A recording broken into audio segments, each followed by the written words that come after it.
What is up? Today we're doing another video of the White Chicks OB analysis, and today we're talking about conflicts. We're gonna make this very short because there is a lot of conflict in the movies. However, there's essentially, if we boil it down, four categories that we want to look at, which are the four categories of conflict. And these will help us really understand what's going on inside the movie. We can see intrapersonal, interpersonal, intergroup, and intergroup.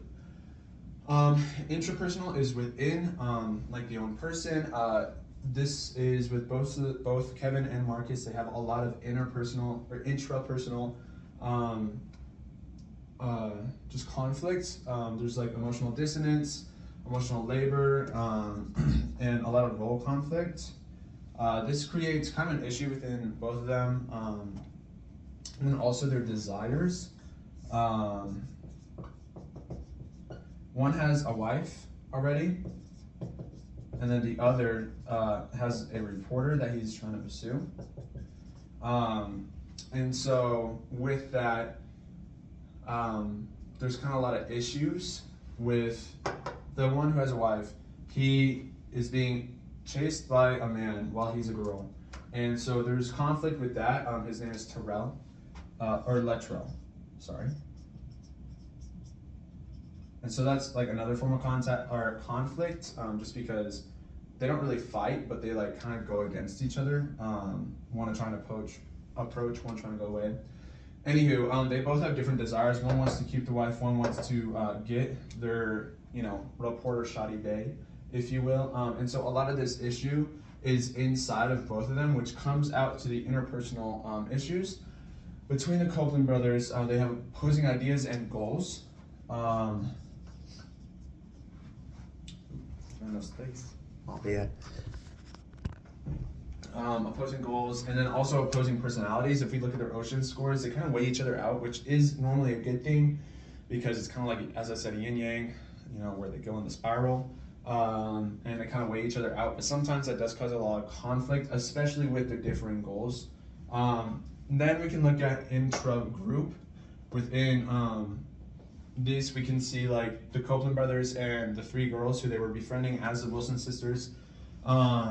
We can see like a lot of issues of the Copeland brothers trying to adjust, first of all, and then a lot of just like inside consequences of previous actions, kind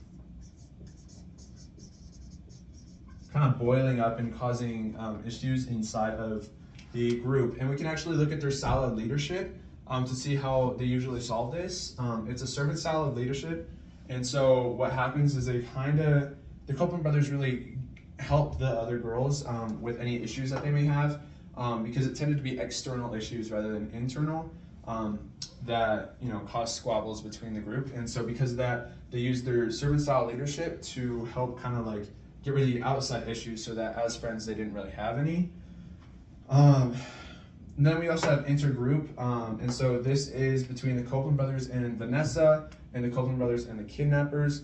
It's basically just conflict between two groups, and so they were fighting. Vanessa and the Copeland brothers, or the Wilson sisters, were fighting their two groups together to kind of just get more social affluence and status. And then the kidnappers were also going against the Copeland brothers, because they wanted to kidnap the Wilson sisters, which was not ideal. So they had to put a stop to that.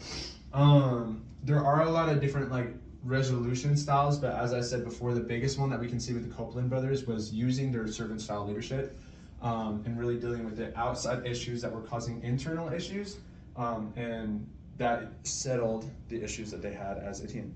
So thank you so much for joining me today. Have a good day.